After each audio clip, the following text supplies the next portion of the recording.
The executive session has ended, but before we resume our regular meeting, the Atlanta Board of Education will enjoy a performance by Midtown High School Marching Band, the Marching Midnights. And I'll hand it over to Sarah to introduce them. Yes. Hi, my name's Sarah Erickson. I'm the Director of Fine Arts, and Midtown will be joining us here shortly. We are having our marching band showcase this Wednesday at Lakewood, which will feature all 10 high school bands. So let's welcome to the stage.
Thank you for that great performance. At this time, we will have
Thank you for that great performance. At this time, we will have a special recognition presented by Board Vice Chair Jennifer McDonough.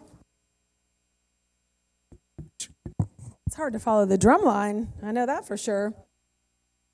So thank you all for being here tonight. I think everyone in this room can think back to teachers that made an incredible impact on your life.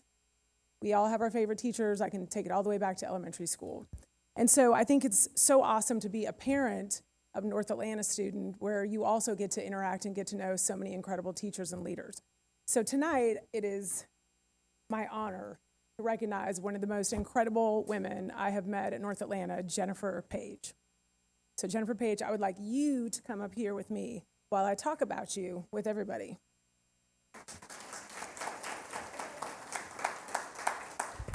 So here's some things I didn't even know about Jennifer Page.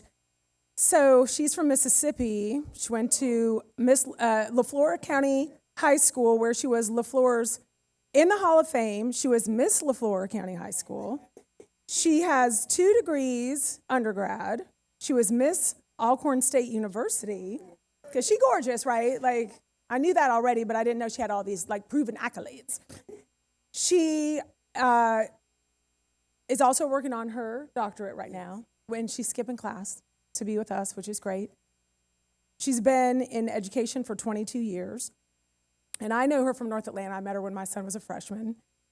Grade level team leader, prom sponsor, sponsors our student government association, community service leader. I know she's a cheer coach. She's an English instructor. But here are the things that you don't know on paper about Jennifer Page. So Jennifer Page does everything homecoming. She does a special needs prom for our kids so you can have a typical experience. I go every year. It's one of the most incredible things I've ever seen, because the reality is every family is not dealt the same cards, okay?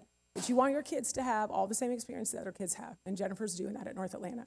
And we've had an opportunity to talk to Dr. Johnson and see and explore the idea. It's not a commitment. I know we're being recorded.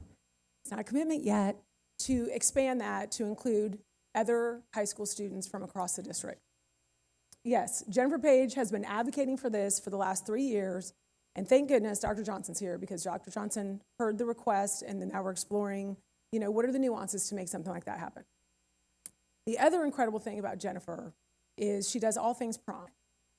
And all of us, especially all of us who like to turn on that music and take a long time to get ready in the bathroom on these special nights, it's about not the event, it's about making a memory.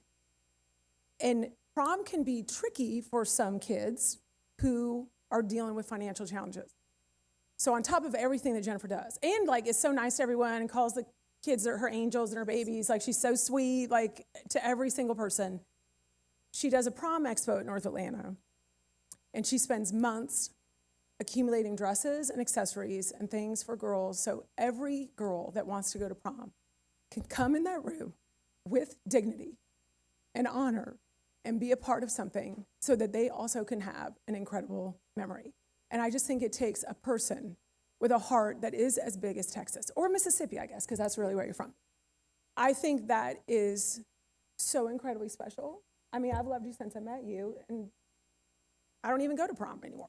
But you are a gift to North Atlanta, and it is our honor to honor you just for being you and for loving these kids with your entire heart. So Jennifer Page is an amazing woman, and I'm so glad you all got to hear about her tonight. I love you.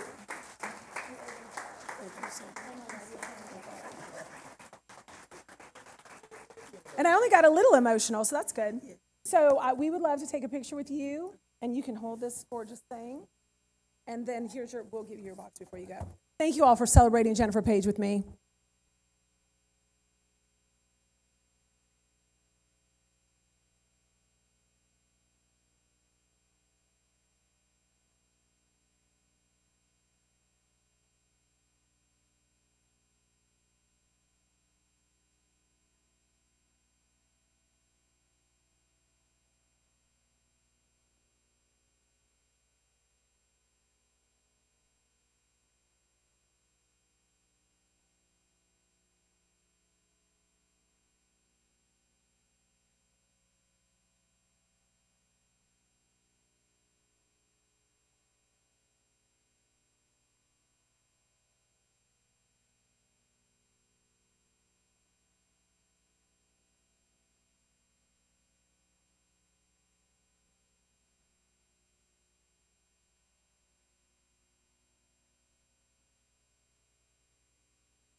Thank you so much, and now I will turn it over to Dr. Johnson for his recognition. Thank you, Chair. Good evening, and thank you all for attending. I would like to recognize, I get the privilege of doing 3 different recognitions, and so we'll ask you all to come up as I read about you, and then we'll take a picture with each one of you individually if you'd be so kind. But first, I would like to recognize the budget and accounting teams led by Dr. Lisa Bracken. Yeah, you can clap for. Yeah. Our outstanding finance team has received 2 awards recently: the 24-25 Meritorious Budget Award and Certificate of Excellence in Financial Reporting from the Association of School Business Officials International.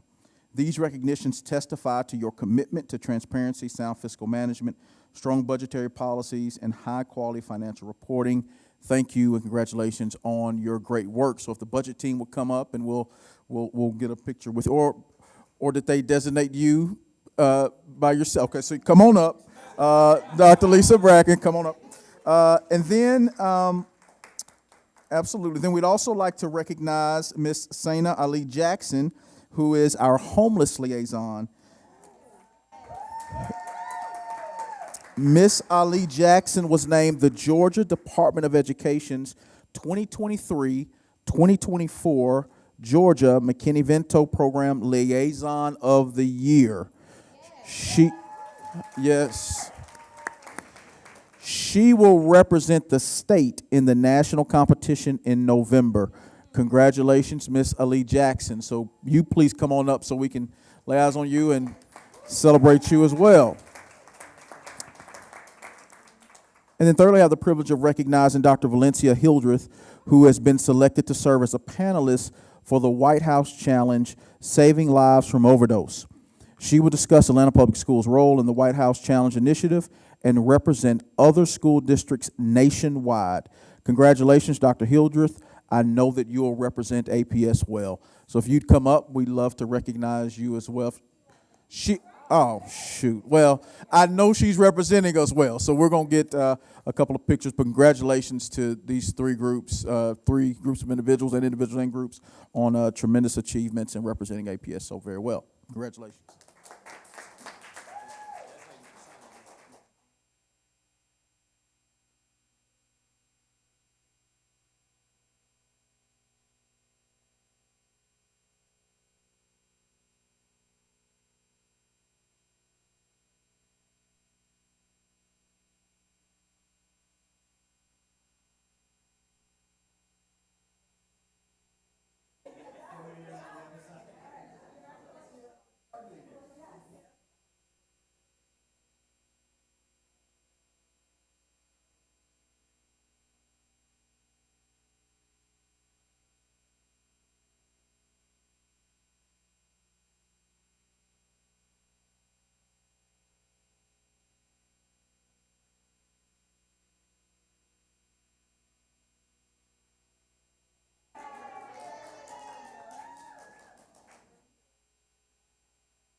Rolling, huh?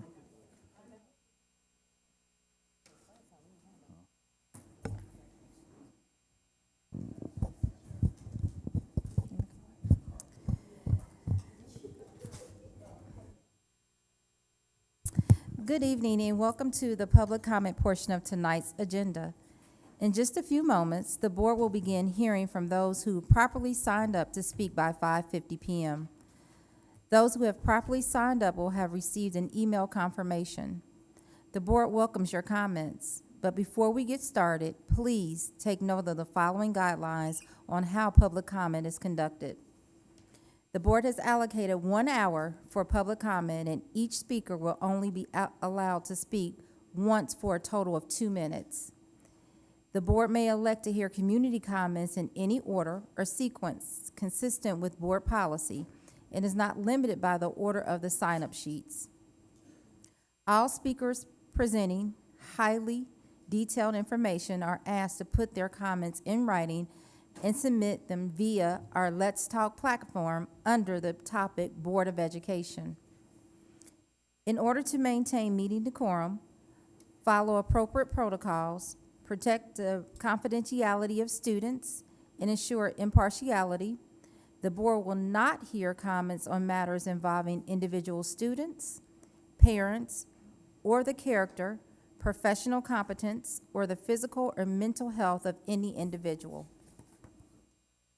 Also, the board will not hear public comment on personnel matters that specifically include the names or titles of employees. This includes contract non-renewals, position abolishment, the hiring or firing of staff, and investigative proceedings regarding allegations of misconduct. Comments regarding personnel issues should be sent in writing to the Atlanta Board of Education, 130 Trinity Avenue Southwest, Atlanta, Georgia, 30303, or via email at boardcomments@atlantapublicschools.us. Finally, in order to maintain meeting decorum and to ensure all comments can be heard by the board, applause, cheering, jeering, or speech that defames individuals or stymies or blocks meeting progress should be refrained from and may be cause for removal, adjournment of the meeting, and/or suspension from attending future Atlanta Board of Education events, hearings, meetings, and other proceedings.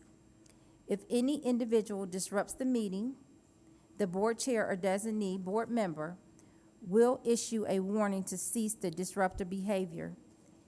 If disruptive behavior continues, the individual will be asked by the board chair or designated board member to leave the meeting and may be escorted out by security personnel if necessary. With that said, I'd like to call the first 3 speakers to the microphone. Tracy Thornhill, Shannon Coffrin Gagaro, and Crystal Jeffrey. Please come up to the podium.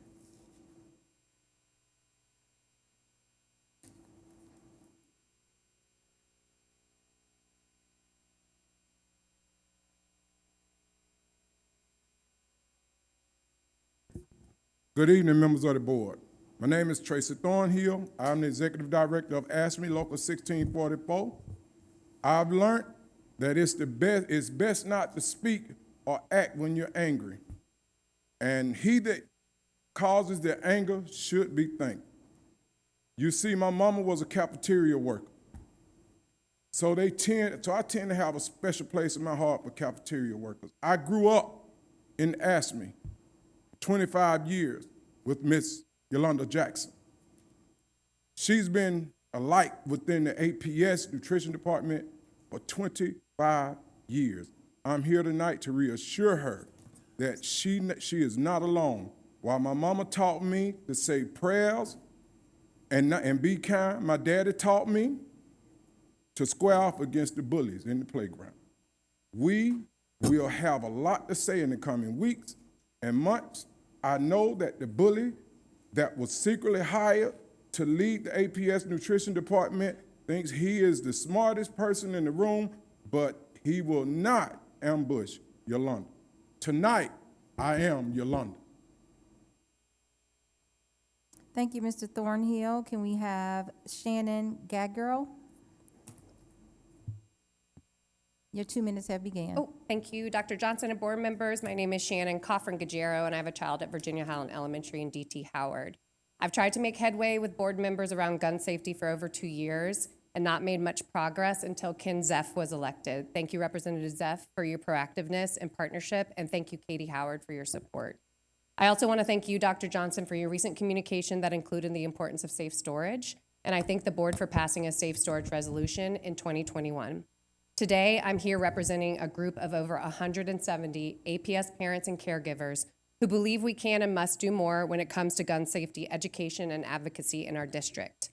APS is one of the most progressive school districts in our state, and with that comes both an opportunity and a responsibility to lead on gun safety inside our district and at the Gold Dome. I urge you all to create a safe storage pledge campaign that is pushed out to our entire district. A district-wide campaign will allow schools and clusters to pick up the mantle and translate the campaign to meet our individual communities' needs. I also stand in solidarity with the high school students in APS, demanding this leadership body and administration advocate at the state level for safe storage laws via op-eds, speaking engagements, and meeting with local legislatures. Your voice and your influence matter deeply to us all, and we will link arms and join you whenever possible and invited. Finally, our students deserve more attention to their mental health when it comes to the proliferation of guns and how it manifests in their day-to-day lives. We always seem to reach for more police, more surveillance, versus more school counselors or school social workers. APS is well below the national average for student-to-school counselor ratio and even further below the ratio that the American School Counselor Association recommends. Research shows safe storage pledges and robust suicide prevention programming are the two most effective strategies to prevent school shootings. Let's listen to the research and take action. We can and must do more. Thank you for leading. Thank you, Ms. Gagarello. Next, we'll have Crystal Jeffrey. Good evening, members of the board and superintendent. I am Crystal Jeffrey, Secretary Treasurer of ABSME. We believe there is a lack of respect and a lack of dignity in women within the nutrition department. I have been assigned to review this matter and share information with the appropriate APS representatives and the board. While we understand a core function of the human resources is to assist managers in crossing their T's and dotting their I's, we urge HR to not get their hands too dirty in dealing with nutrition. Credibility and relationships are important to us, and the truth matters. I'm glad we have a couple of attorneys on the board because you would especially know even a manager with minimum sophistication would not admit their decisions are tied up to discrimination or retaliation. Instead, they tend to come up with an official sounding reason or pretext. They throw rocks and hide their hands. APS management have created hell with the nutrition, but we know how to deal with bullies and silver-tongued devil. I will be filing an open records request this week. We ask that you instruct APS staff to preserve the records and promptly respond to our request. I will be providing the board and the superintendent with the status report on our specifics and ongoing concerns every 10 to 15 days until the problems are resolved. It has now become unbearable. We regret, though not surprised, the nutrition department has chosen to continue to try to bully its employees.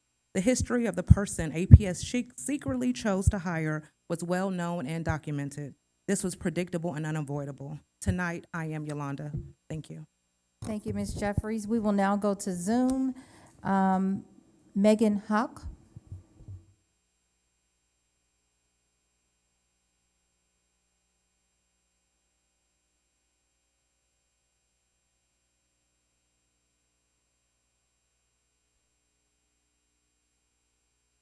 Ms. Hawk, can you please unmute?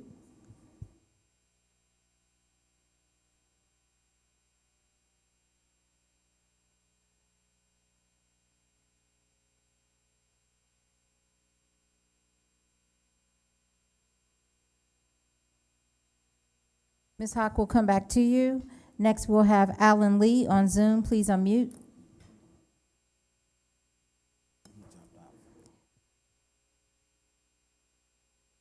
Okay, Mr. Lee, you need to rejoin the Zoom. We will now go to Samina.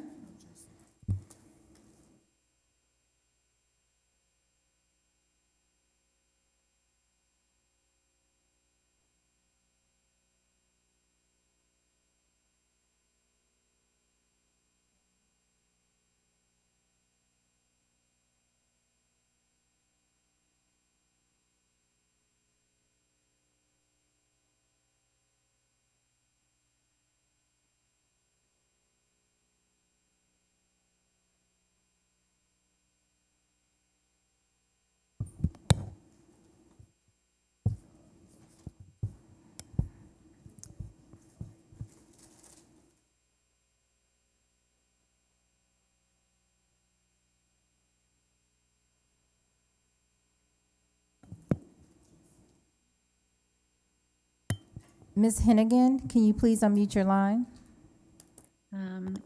Yes, can you hear me? Yes. Thank you. My name is Jessie Hennigan. I'm a single mom of 2 children, one at Mary Lynn and one at Howard. I've been an APS parent since 2016, and this is my first time speaking at a board meeting. I'm here now due to my concern about school safety and particularly student mental health around gun violence. And I'm more than a little nervous to be doing it right now. I was one of several parents who met last week with Ken Zeff and Katie Howard to discuss our concerns about gun safety and storage. I'm really grateful for their willingness to speak with us and for the opportunity to share my concern with the whole board tonight. So thank you. I appreciate Dr. Johnson's message last week about the importance of safe gun storage. It's an important step. Yet I need to say it doesn't quite do enough. Neither is the school board's passage of a safe storage resolution in 2021 that led to no observable action in the community. I urge you tonight to please create a safe gun storage pledge campaign that is endorsed by the board and then rolled out to all the schools. If parents need to provide certified documentation of students' immunization, current electric bills, and while students, teachers, and staff are subjected to the trauma of intruder drills and discussions of stop the bleed trainings, it is common sense and reasonable that parents pledge to keep a firearm securely stored at home. It also feels like far greater use of funding to provide more school counselors, more school social workers, to bring APS more aligned with recommended numbers, and more community building to address the mental health, economic, and family support needs, rather than having fully armed school resource officers at elementary schools and even more visible throughout middle and high schools. I really strongly believe, and all the research supports, that more guns in schools Ms. and Hennigan, communities. your time is up. Thank you. Can we now have Raynard Burrell to the podium, followed by Yolanda Jackson?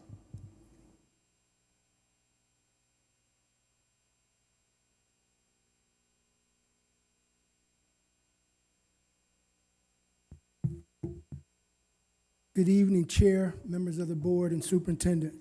I'm Raynard Burrell with the Federation of Public Service Employees. Last week, we celebrated National Custodian Appreciation Day on October 2nd. The work of our custodians often goes unappreciated. I was proud to join with many of our schools to acknowledge the contributions of our custodians. This week, October 7th through the 11th, we celebrate Georgia Pre-K Week. Elected officials will visit our classrooms to read to our students, and that symbolism is important. But let's take a moment to acknowledge our APS pre-K staff that works every day to help jumpstart our students' achievement. For them, it's a labor of love. October is National Principals Month. We believe that having an effective and respectful worksite leader is critical to the education of our students, as well as to the success and the energy of our staff. Attitude reflects leadership. We are taking nominations from our members and APS staff and spotlighting and naming our APS FPSE Principal of the Year. October is also Bully Prevention Month, as spotlighted on APS website. I am here to report you have a bully running APS Nutrition Department. My office has been inundated with complaints. Push has now come to shove, and we have joined with ASME to pursue this matter further. I learned a long time ago, you are a flawed man if the only way you can stand tall is by forcing others to their knees. In conclusion, I simply say, I am Yolanda. Thank you, Mr. Burrell. Ms. Jackson?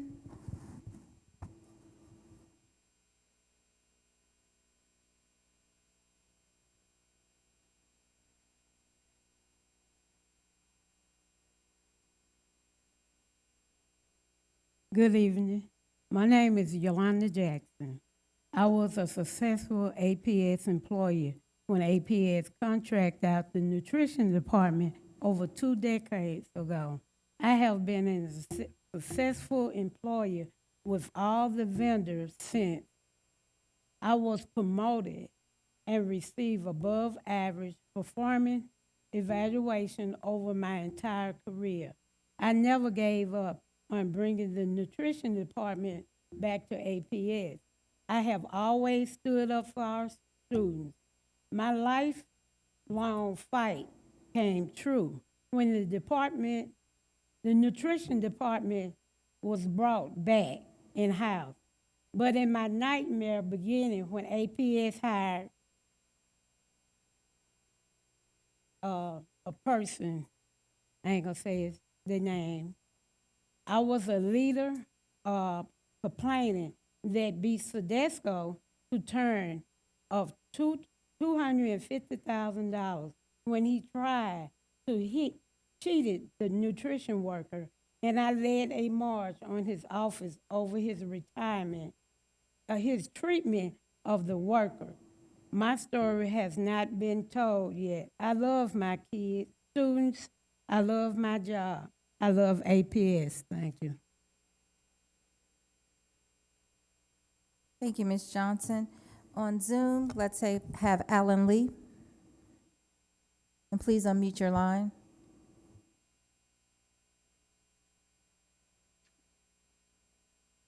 Can you hear me? Yes. Hello? Hello? We can hear you, Mr. Johnson. Mr. Lee, Hi, I'm this is sorry. Alan.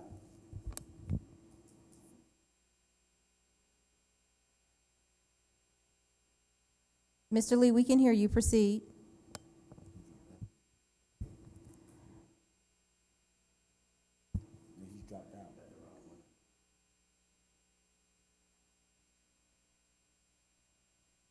Hello? Mr. Lee, okay, there you go. Great, good evening. Nearly 25 years ago, a naive board and a scandal-ridden superintendent sold its employees and nutrition department to the lowest bidder. The employees were forced to go with Airmark, then to Sodexo. Turned out Sodexo was worse than Airmark, so they went back to Airmark and then to SFE. More than 2 decades later, it has come full circle, back to APS this year. During this period, Yolanda was faithful to APS and our students. She was there for this entire rough ride. There are about 500 nutrition workers, but there's only one that can command my respect so much that I had to call in. Her name is Yolanda. To the big shots, she's just a cook, the help, the kitchen hand. But to me, she's my Fannie Lou Hamer. She has a 20-plus year record of above average performance evaluations and promotions. But more than that, she has a record of standing up for APS and our students. She stood up when Douglas students were literally being served slime. Stood up regarding the unsanitary working conditions at Cleveland Elementary that resulted in the health department closure. Stood up when our students were being served expired meat, and she even stood up when vendors were overcharging and overbilling APS. Let me conclude my remarks in the words of Maya Angelou. Yolanda, he may write you down in history with his bitter, twisted lies. He may trod you in the very dirt, but still like dust you'll rise. He may shoot you with his words and cut you with his highs, kill you with his hatefulness, but still like air you'll rise. Her story is yet to be told. It will be told. I am Yolanda. Thank you, Mr. Lee. We will now have Nisha Dobbs to the podium, followed by Patricia Blackwell on Zoom.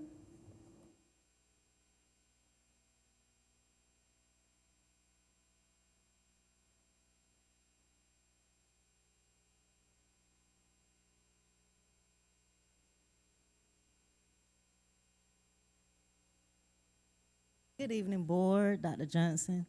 I messed up my parents' way to speak this evening, so I just brought them to say what I was. Good afternoon. My name is Sandra Singleton McDonald, and I'm a proud product of the Atlanta Public School System. It pained me and alarmed me recently to pick up my granddaughter from Peacher Hills Elementary School after going through or doing that test. What's the test, baby? Georgia? What? I'm getting old now. The what? Milestone? The milestone test, which is fine. We understand testing and all of that. The next couple of weeks, in picking her up, she said, you know, Gigi, I'm now with the D group. I said, what is the D group, boo-boo? She said, those of us that didn't score high on the test went to one room, and those of us that scored low on the test are in my room. And so we're known as the D group. I've never been so insulted in my life. When I was at Anderson Park Elementary School, when those of us that got through with our work quickly, we then sat with the kids who couldn't read or couldn't talk and did that work. This is absolutely appalling. In this day and time, with all of the resources we have for kids who might not score high, we should never separate them, by God. It's not equitable. It is not something I think any of you would want your children or grandchildren to face, and it needs to stop. Now, the parents have gone to meet with the principal and talk about it, but there have been no change. Sydney used to love school. Now she says, I just don't want to go. I want your help in looking into this situation. It does exist. Half the kids with the high scores are in one fifth grade class. Half the kids with the low scores are in the other one. And the principal came in to explain to them while they were in the D group. Horrifying. So would you please commit to looking into this for us, please? Anybody? Could you? What school? Beecher Hills Elementary School. Thank you. Thank you. Chair Mitchell. Just for decorum's sake, Ms. Dobbs, I wanted to acknowledge that our rules don't allow us to yield time. And I do appreciate your comments. Thank you so much. And we did make an exception, but I wanted to acknowledge that in the future we will not be able to allow any yielding of time. No, we appreciate your input, Queen. Thank you. Thank you. We will now have Ms. Blackwell on Zoom.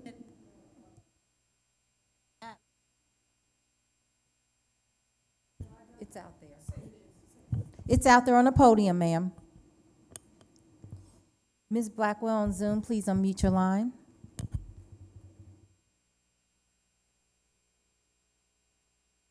Hello, hi. How are you today? You all today? We're good. We can Hello? hear you, Ms. Blackwell. Oh, okay. All right. So I had a few questions that I wanted to know because my child and other kids in the district that are in the special education department really need assistance, especially with the testing. Like my daughter, for example, she doesn't score that good on testing unless like someone actually read it to her, and you have to read it to her. And a lot of them having issues with testing in that area.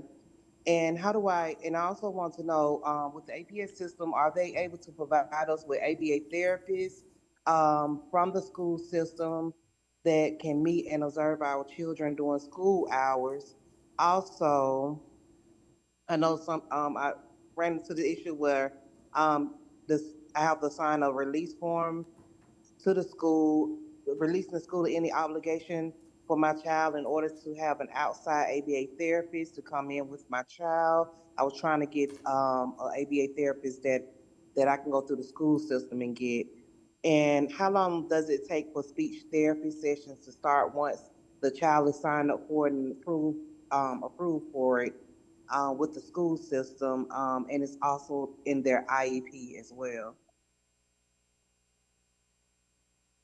Because I know a lot of the special needs, they're not getting the attention that they need, the resources they need that can be provided through the school system.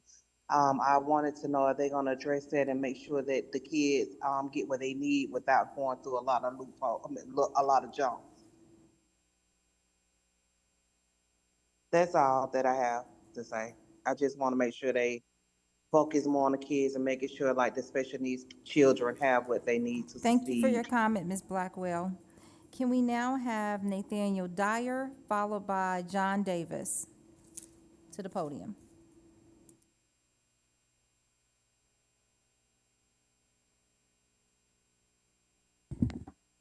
I'd like to say hello to Ms. Parks. That's the senior who came down, who spoke about the taxes.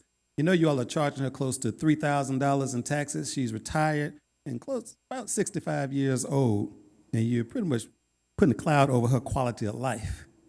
part two, I had an opportunity, a great opportunity to be a part of the Hollis principal search. Team did an extraordinary job, but it's the end result that I'm boggled. There's no moving forward. So you say you want I like to be specific. You want consistency, continuity, but you do realize that consistency and continuity comes from a school that's 1242 out of 1248. So what's the consistency? What's the smooth transition? You're coming from the bottom, a hole of failure. Now, Dr. Johnson, you came in and you were shadowed Battle, interim superintendent Battle. You're here. Why wait until the spring to do this whole thing again, and then that person's gonna be dumped on cold turkey when the new school year? We need all hands on deck. We need success. We had 3 candidates. Now, it puzzled me that a person from the state showed up and they had input. That's not community. And they're supposed to have oversight over a school that's supposed to be on the state list. So, Washington is in a hot spot along with Douglas and other schools as it relates to development, World Cup. So, we're keeping an eye on that situation. The children deserve more. They're brilliant, but not given the proper opportunities. How passionate, now Battle's an exception, is this interim person who's retired going to be about moving the dial? We need all hands on deck. We need something done immediately, and don't waste the community's time. Thank you. The children deserve the best. Thank you, Mr. Dyers. Mr. Davis?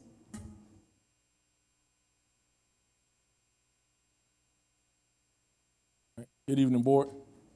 First of all, I want to talk a little bit about the town hall we just completed on this past Wednesday, and we had about 24 parents that attended the event in person, and then we had about 28 parents that were online. So we are excited about that because we had 39 RSVP.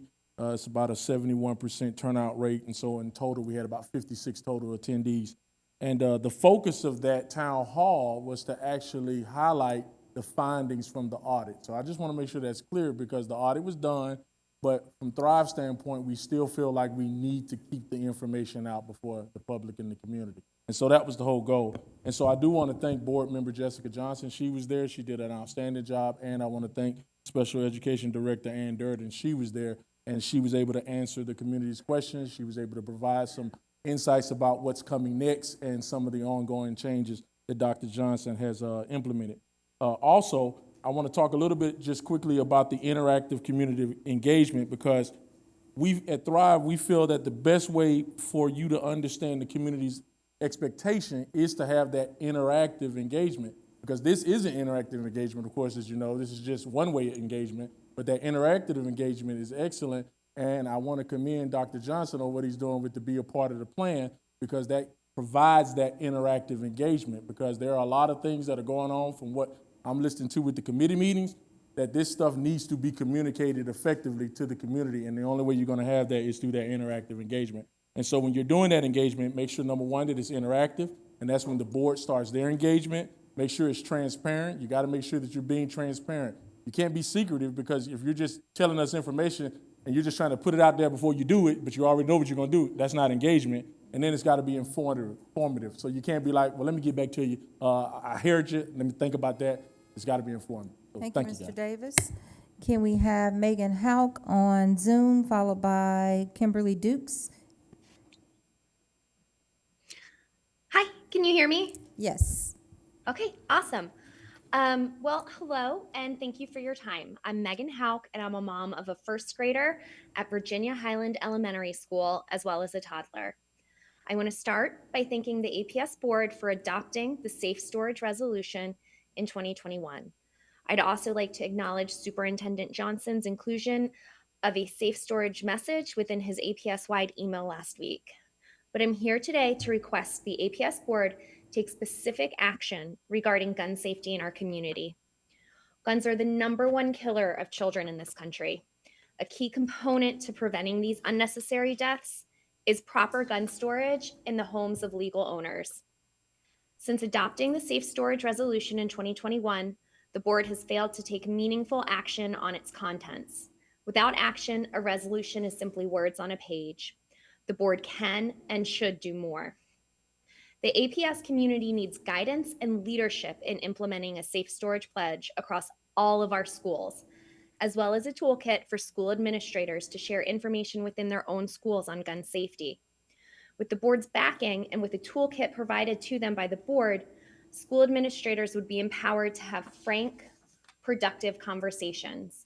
Parents and caregivers could take meaningful steps towards understanding and implementing gun safety measures in their homes. These are difficult but imperative conversations given the times in which we live. Our APS community needs leadership from the board to ensure that information is shared accurately and equitably across all APS schools. Parent and community-driven pledges are not enough. They leave some school communities open to misinformation or no information at all on gun safety. And worse, they leave some children more open to experiencing gun violence than others within APS. Adopting a pledge and a program for all APS schools would help guarantee the safety of all our students, whether they're in Ms. school. Houck, thank you for your time. Next, can I have Kimberly Dukes, followed by Kimberly Jackson to the podium? Good afternoon, Dr. Bryant Johnson and APS board members. Tonight, I'm coming to say thank you to everyone that showed up for our town hall. We talked about the audit, and we're gonna push the district to get the audit findings on the website. We need that as a whole. Asana Ali, I'm so thankful that you guys gave her praise tonight because we have a lot of work in that space. Chelsea Montgomery, you know, I call you and I give her a hard time, and they help us get these families in the school. The McKinney Veto is a big piece. They also trained us, so we know how to help our I want to make sure I shout out Emma Jones. When we go into those IEP meetings, they are doing great. They are always welcoming to us. They're making sure our parents understand their rights and understand the agenda and how the meeting will run. Phoenix, Kelly Goodrum, I want to shout you out as well because we're opening up the doors and making exceptions for children that may not ever had a chance to walk into those doors. So that's a great thing. And also, when we think about Muhammad, those principals sending those babies over there, and he's opening up the doors and saying, come on. So that's a great thing. I didn't write a speech for y'all tonight because I wanted to give shout outs, but I do want to make sure I let you guys know the next phase to the Atlanta Thrive campaign. When we talk about special education, the next phase will be the school to prison pipeline through special education. So I want to make sure you guys stay tuned. If you're not following us on social media, go follow us on all platforms at The Atlanta Thrive and sign up for our fellowship on our website if you have not signed up, because we're talking and learning all things special education. Thank you guys again. Thank you, Ms. Dukes. Ms. Kimberly Jackson?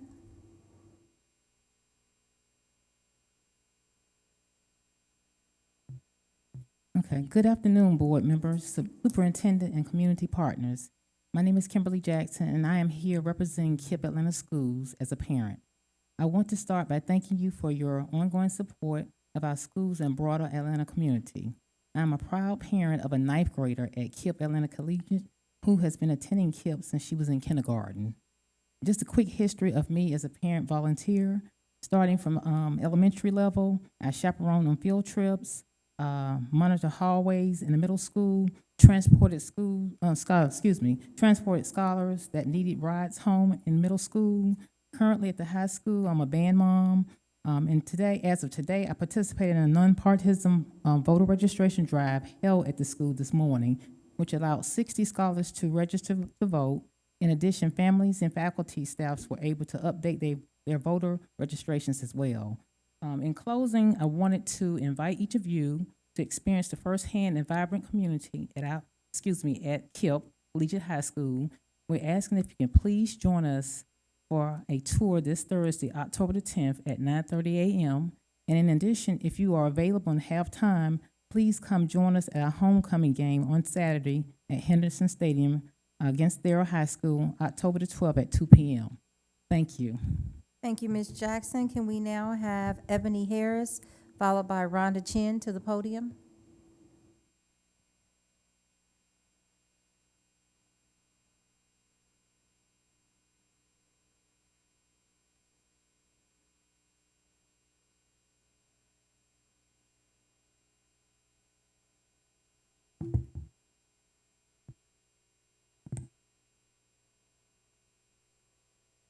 Good evening, members of the Atlanta Board of Education. My name is Ebony Harris. My daughter is in the class of 2026 at KIPP Atlanta Collegiate. I am honored to share that I serve as a parent leader at KIPP. Through a partnership with Funds to Go, I have spearheaded a shoe drive initiative that provides residual funds to our KC KIPP family network, offering volunteer opportunities for our KC parents and scholars. We are preparing for our annual holiday giveaway where we donated toys to families with children ages 5 to 13.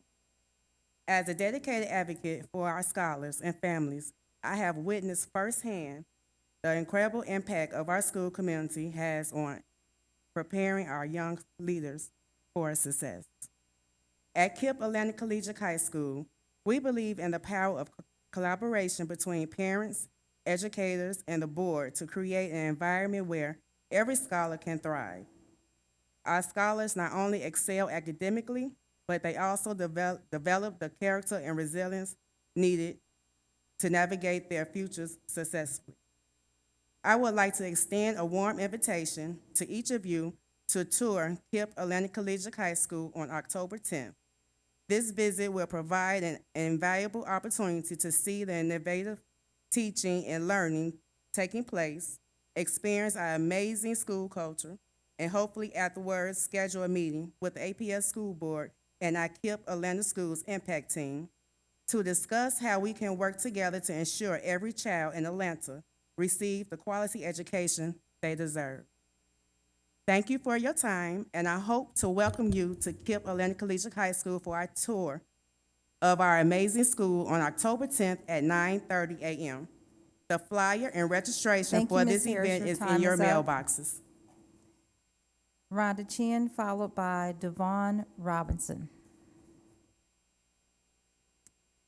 Good evening, board members and superintendent. My name is Rhonda Chin, and I am representing KIPP Woodson Park Elementary. I have 2 children in the APS school. One attends KIPP Woodson Park, and one attends Best Academy. I love the way my kids smile in school. I love how they are thriving, and I appreciate everything that y'all have done. We are excelling, and we're doing a great job. I would also like to invite you to KIPP Atlanta Collegiate High School on October 10th, 9:30 to 11, to come and see exactly what it is that our kids are doing and how they're progressing, and have a good night. Thank you, Ms. Chin. And Devon Robinson.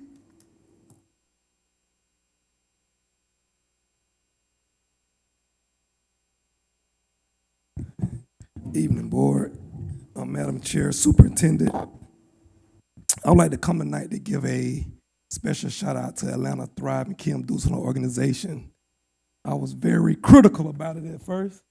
I started doing my homework, and I really appreciate what you guys do for the community. I'm here today to talk about, well, first of all, Ms. Katie Howard, Ms. Ken, Mr. Ken Zeff, Ms. McDonald, Ms. Mitchell. Thank you guys for staying out of this election. You know what I'm saying? There is a post-3 city of Atlanta election. We have 2 or 3 board members that are out in place speaking on behalf of a board member who's running, saying they're here on her behalf, passing out literature. That is a violation. No, that is the truth. That is the truth. So here's my thing. If you're going to let her talk, pause my time. So what I'm saying is that there's a total violation, and we can't have that. You guys have already allowed APS board members to be able to run for office while they're elected. No other municipalities allow that.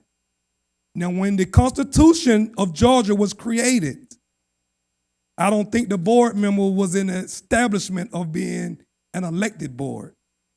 But we need to look at that. You guys know that you guys allowed Jason Estevez to do that. And we know how Ms. Johnson got here through Jason Estevez and that whole process. Ms. Mitchell, I know you're a fair person. I would like for you guys to revisit this. It has nothing to do with Ms. Ishay Collins. It has everything to do with being fair. APS should not be able to stand alone, have a sitting board member running for a City of Atlanta seat, still being able to use resources and influence. We must stop that. You know what I'm saying? For all y'all who stand for fairness, we got to stop that. Thank you.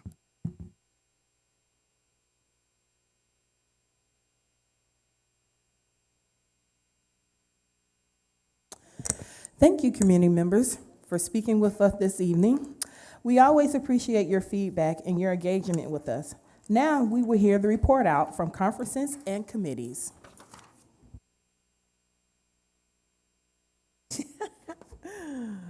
Board Chair Mitchell, we have reports from 2 conferences since our last board meeting. We will hear from Mr. Brooks when he returns, but do you also have some information to share as well? Well, I'll share a little information from Board Member Brooks and I. We attended the Congressional Black Caucus. It was my first time attending.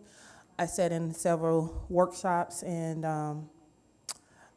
seminars regarding what the agenda is for African Americans in the United States, from education to school to prison pipeline, the challenges that we face in our communities and what we can do as elected officials. So it was very in-depth. It was a lot of information, and I was glad that I had an opportunity to attend. And so that's the conference report out. At this time, I would like to share 2 appointments made to the Elected Official Compensation Committee. We have appointed Anthony Wilson and Nicole Dobbs to serve on behalf of the Atlanta Board of Education for the Elected Officials Compensation Commission. Great. We have 3 committee reports this month. Let's first hear from Committee Chair Balden for both audit and board development, please. Thank you. So both audit and board development did meet this past month. I'll start with audit. We reviewed the remediation efforts. So basically what that is when an audit is performed, there are management recommendations and agreements on the remediation of whatever the findings are. And so what we have started doing is asked to review where do those recommendations stand. So we make sure that we're not just doing the audits in vain, but we're also following up and making sure that the remediation efforts are being done. We discussed the school year 2025 audit plan. We had an update from the ethics and compliance hotline, and basically what that update includes is a total of basically the reports that came in and how they were funneled through the system.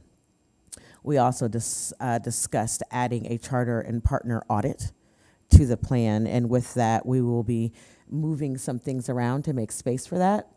But do know the things that we have identified as moving are things where we saw there was duplication in efforts, or it just wasn't enough time to go back and review the findings, right? There wasn't enough time to make changes, or the leadership had changed. So we are in a good place, and if you are curious about where that stands, you can check out the audit committee meeting.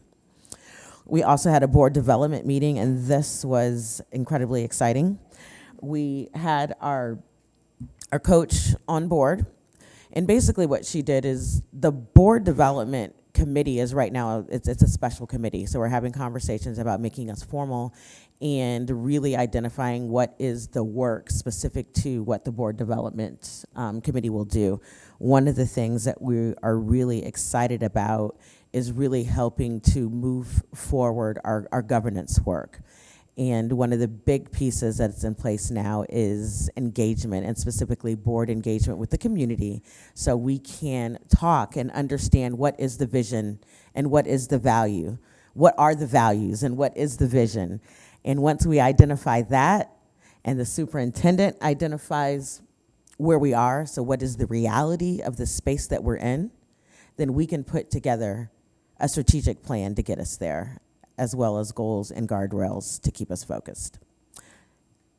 And that is my report. Great, thank you. Appreciate your leadership, Loretta. Ms. Katie, you want to talk about budget? Yeah, real quickly, we had our budget meeting on Thursday, following board development.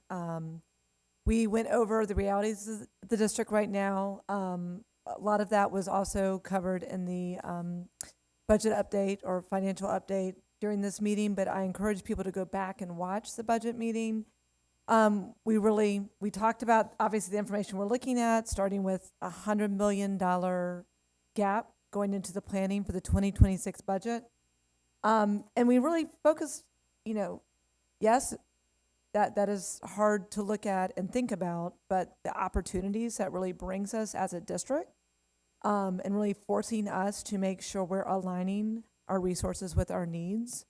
And all the work Dr. Johnson is doing right now, reminder to the public, check out his 100-day plan, the 100-day tracker, really doing that deep dive needs assessment so we know what's going on throughout the district and really evaluating the impact of what we're spending, making sure that we are seeing the return on investment, and that, of course, is through the impact to students and improving their outcomes and really measuring the things we are spending our money on. So we talked a lot about that, and now we're going into starting to talk about drafting the parameters, which we'll look at our right now October 24th meeting. We have reset that due to fall break. And we'll talk about the school allotment discussion and talking about just an overview of right sizing, looking at all the schools throughout the system. We obviously have some schools that are under capacity and we have some that are over capacity, and really starting to talk about what is going to help us determine how we make these decisions going forward, and of course being extremely transparent with the community during this whole entire time. So a lot is going on, a lot of really exciting things, and continuing to talk with the public about where we are right now, and as we move forward in this process, and to tie in quickly with what Aretta shared around board development, how the board is starting to plan out our process to go out and reset our goals, which of course will help determine the strategic plan. So all that coming together really presents an awesome opportunity for APS right now. So as I say, show me your budget, show me your priorities. So tune in to the next Budget Commission meeting and stay tuned for updates in the meantime.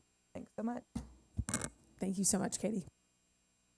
Thank you. This concludes my remarks. Dr. Johnson, we're ready to hear your remarks. Absolutely. Thank you, Madam Chair. I want to briefly recap our work session from earlier today. We heard 3 presentations. The first was for Mr. Dan Drake, who provided a overview of the annual review or the annual review process around our facilities and annual report as far as next steps. The second presentation was an update on the district financials, and a request for budget adjustments and review of the FY26 planning process. And then the third presentation was on student outcomes focused governance, goal 1 literacy, which interim goals 1.1 and 1.2 with a focus on 3 through 5 and 6 through 8, EOG or milestones, and the map. In summary, we are currently below target in regards to our soft G for board goal 1, the spring 23-24 Georgia milestone. ELA results are 7.5 percentage points below the spring 23-24 annual target of 43%. And then our status for interim goals 1.1 and 1.2 is to be determined. There are new interim goals that challenge the district to make a 3 percentage point gain by the spring of 2025. In a nutshell, in regards to our soft G work around literacy, there is urgent work to be done. And so we know that we must lean in. Just a couple more very brief announcements. I shared last month, we are continuing and will continue to go various organizational shifts over the next several weeks and months as we continue to work towards efficiency and effectiveness, and most importantly, accelerating student achievement. Additionally, we've also leaned into safety, security, and the well-being of our students, and will continue to do so. And you'll see items really throughout this consideration, this budget, that encompass elements of the safety and security grant, as well as additional measures for our students. This concludes my remarks. Thank you very much. Thank you, Dr. Johnson. Would you please present the consent agenda? Yes, thank you, Madam Chair, members of the board. I'm pleased to submit the consent agenda items 5.1A through 5.1B for your consideration and approval. I would like to specifically call out the following policy items on the consent agenda: 5.3A, 5.3E, 5.3G, and 5.3H. Each of these items pertains to the $47,000 safety grant provided by the state. Items 5.3A authorizes the various departments to purchase Motorola handheld radios. Parts and accessories will enhance communication efficiency and ensure reliable connectivity during emergencies. Item 5.3E provides for fencing installation services, repairs, and supplies. This authorization to increase the expenditure will allow schools to benefit from the safety and security enhancements. Items 5.3G authorizes an expenditure to increase and enhance existing safety and security platforms where window door covering intervention is necessary. And item 5.3H is an expenditure increase that will allow the Safety and Security Department to continue replacing integrated security and surveillance products and services district-wide. Again, these are connected to the state initiated safety and security grant, and our schools are using them to continue to enhance safety and security. Thank you for that overview. We'd like to take this time to make sure that all board members are logged on to Assembly before we do our vote, because I already know. Like that happens. So we'll give a few little seconds to make sure everybody's logged in.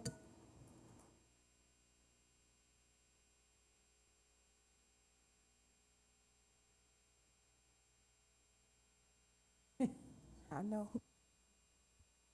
I wasn't. I'm acting like I don't know.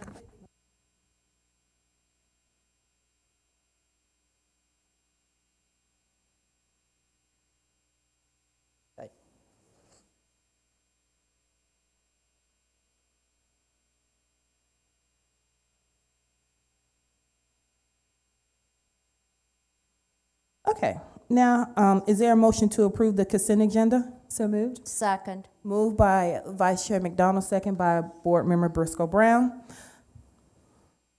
Please open the polls. Steel Magnolias, what just happened? Oh, I'm on.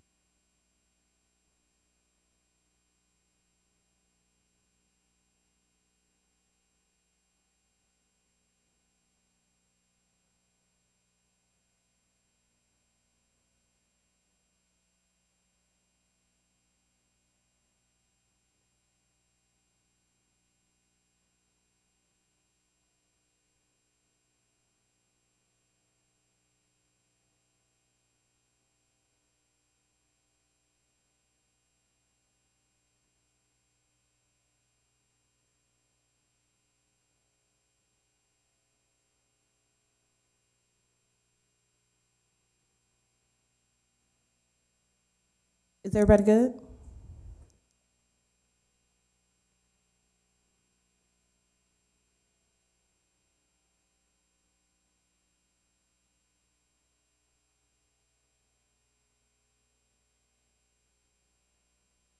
He's not online voting. Is that it? Okay. Excuse me?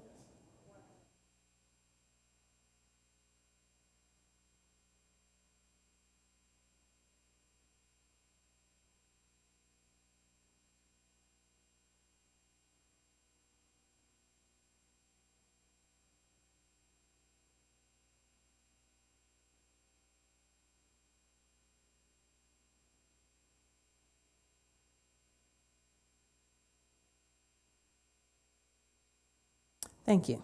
At this time, I would like to introduce Allison Atwell, Terrico Dubashi, Qualin McIntyre, and Barbara Shea.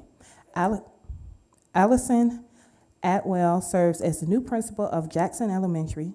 Terrico Dubashi will serve as principal at M. Agnes Jones Elementary. Qualin McIntyre will serve as principal of F.L. Stanton Elementary, and Barbara Shea will serve as interim principal of Hollis Innovation Academy. Congratulations to each of you, and we look forward to the great work you will do in your new roles. Okay. Now we will move to discussion and action. The following items will be discussed. Monthly budget adjustment. Dr. Johnson, please present the budget adjustment information. Congratulations to that cohort of principals again. Thank you, Madam Chair. There are 4 budget adjustments for consideration and hopefully approval this evening. The first is for a $555,808 transfer of funds from the general fund to the school nutrition fund to cover unpaid student fees.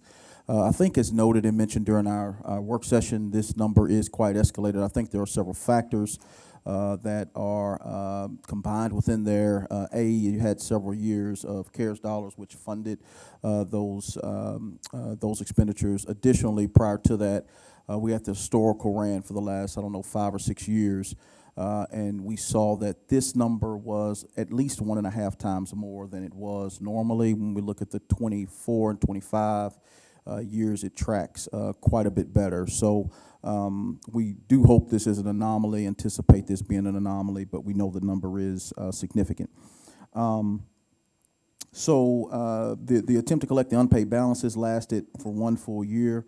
We know these funds, once these funds are collected, there's still an unpaid meal balance for the 22-23 year of $555,808. The second is we are increasing two state grants, one for $37,389 for the state preschool disability services grant, and one for $59,778 for the residential treatment centers grant. Finally, we are requesting to forward fund elementary school SROs by increasing the budget by $2.3 million.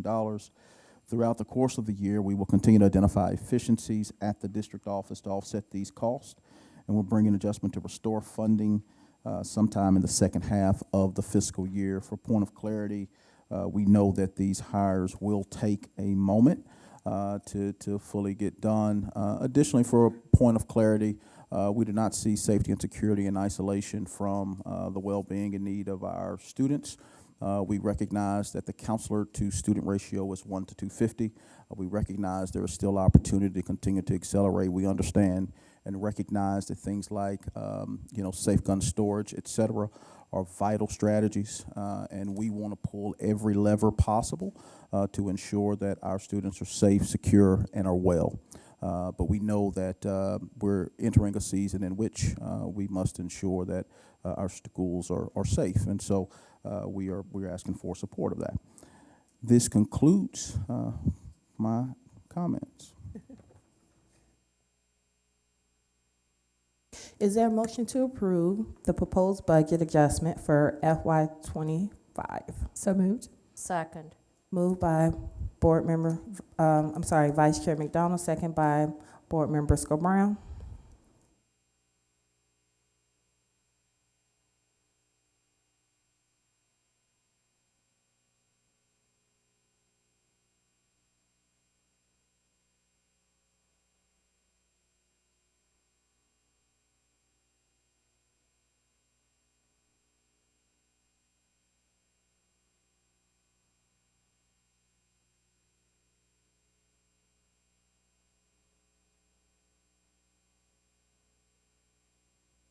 Occasionally.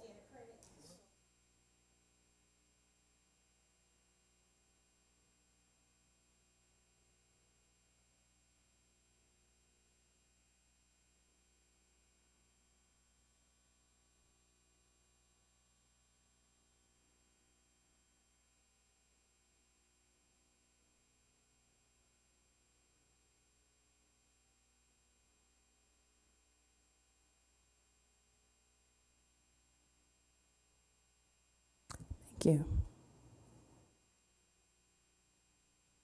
This month, we have one board resolution recognizing National Walk and Road to School Day. Vice Chair McDonald, please present the resolution. Needs a microphone. The resolution supports its recognition of National Walk and Roll to School Day. Walk and Roll to School Day was established in 1997 to promote the importance of walkable communities and raise awareness of pedestrian and bicycle safety. The 28th annual National Walk and Roll to School Day will take place on October 9, 2024, to encourage students, families, and schools to embrace active transportation as a means to improve physical health, community connection, and environmental sustainability. Encouraging walking and biking to school helps reduce traffic congestion, improve air quality, and lower the risk of childhood asthma, while also serving as an affordable transportation option for families across the community. Now, therefore, be it resolved that the Atlanta Board of Education fully supports and recognizes National Walk and Roll to School Day on October 9, 2024, as an essential initiative that promotes health, safety, community, and environmental stewardship. And be it further resolved that the board encourages all schools, students, families, and community members within the Atlanta Public School System to participate in this event and to advocate for policies and practices that support safe, accessible routes for all students who choose to walk or bike to school. I will now open up discussion on agenda item 7.1A, resolution recognizing National Walk and Roll to School Day. Ken's ready? Ready to rock and roll? I did this at Burgess Peterson this past week, and that was before I knew you had to be there at 6:45. But I will say, I did want to thank Georgia Bikes and Georgia Commute. They gave the kids free bike lights and glow-in-the-dark wristbands, and it was really cool to see all the parents walking and riding with their kids. And so this is something that is super exciting, and I hope more of our elementary parents find the time to do this. Awesome. Okay, to chime in. Sorry, I got to do a shout out to Parkside Elementary. They have a huge bike bus. It goes to Parkside, so does Toomer, and so does Burgess, and Hope Hill's working on theirs, and M. Agnes Jones. So it's spreading, and it's awesome. And I'm participating in Parkside's Wednesday and Hope Hill's on Fridays. So it's great, and it's spreading. I'll be trekking that long hill up Custer just cause. You go have your electric bike. I won't be cheating. Yeah. Yes, we will be on the one wheel. Yeah. Nice. All right, thank you all. Erica? Is there a motion to approve the resolution? Second. Moved by Board Member Briscoe Brown, second by Board Member Baldwin. Ms. Murray, could you please open the polls?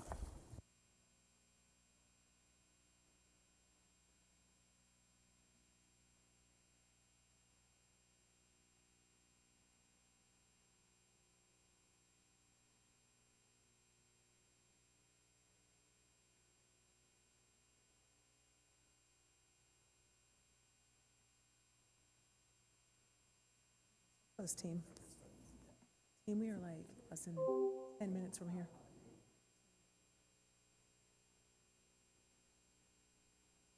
Thank you. Madam General Counsel, does the board need to report out from executive session? Yes, Madam Chair, the board has several matters that it needs to take action on. First, for Student Appeal 2024-10, I request a motion that the Atlanta Board of Education modify the hearing officer's findings of fact and recommendations as discussed in executive session. Is there a motion to uphold? Hold on one second. Let me wait for it. To modify. To modify. Give me 1 second. Is there a motion to modify Appeal 2024-1?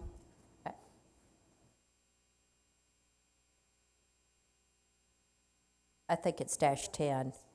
Oh, -10, I'm sorry. I'm looking at it from my phone because I didn't receive it. Just received it, I'm sorry. All right, let me just go back. Is there a motion to modify Student Appeal 2024-10? So moved. Second. Moved by Board Member Briscoe Brown, second by Board Member Brooks.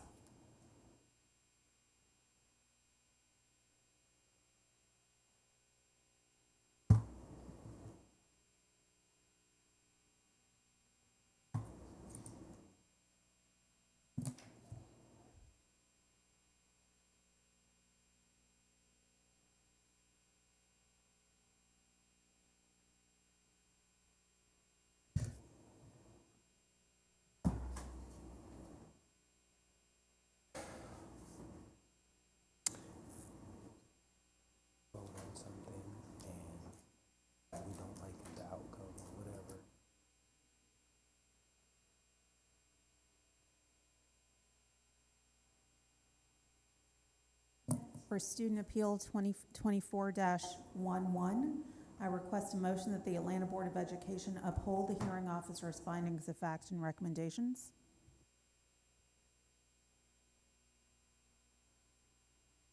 Okay. For Student Appeal 2024-11, I move that the Atlanta Board of Education uphold the hearing officer finding of fact and recommendation. Is there a motion to? So moved. Okay. Moved by Board Member Briscoe Brown. Is there a second? Second. Second by Board Member Vice Chair McDonald.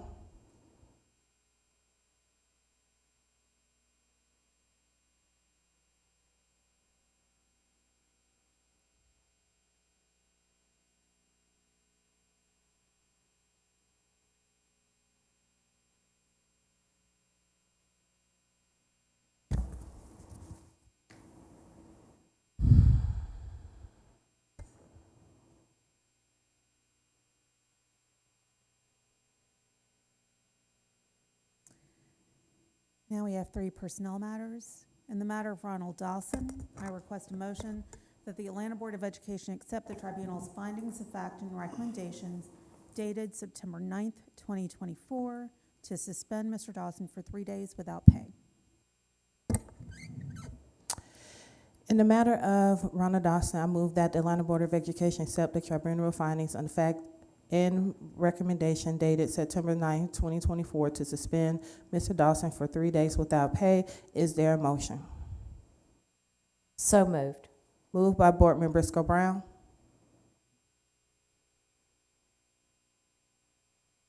Second. Second by Board Member Vice Chair McDonald.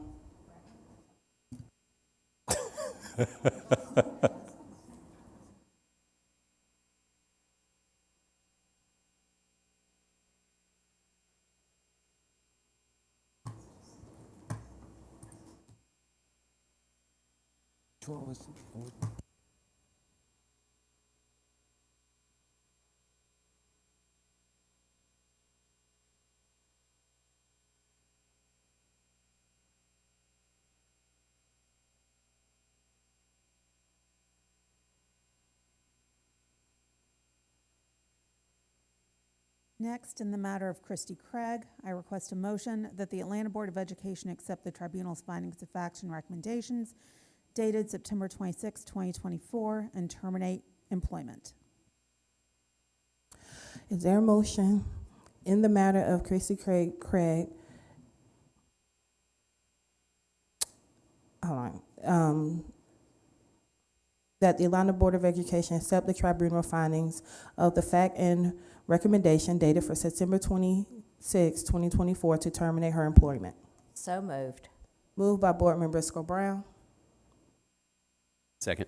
Second by Board Member Dr. Zaff.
And then the final matter, in the matter of Beverlyn Adams, I request a motion that the Atlanta Board of Education accept the tribunal's findings of fact and recommendations dated September 26, 2024, and terminate employment. So moved. Oh, I'm sorry. Is there a motion in the matter of Beverlyn Adams to accept the tribunal findings of fact and recommendation dated September 26, 2024, to terminate her employment? So moved. Moved by Board Member Briscoe Brown. Second. Second by Board Member Dr. Zaff.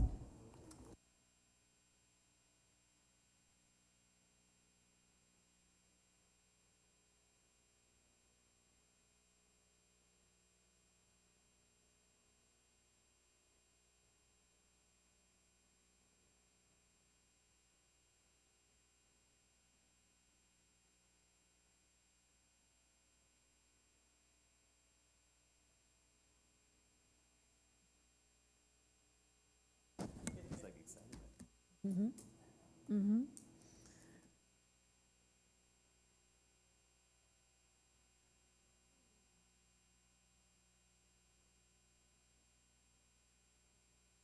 Are we good? Is it board member Dr. Zeff?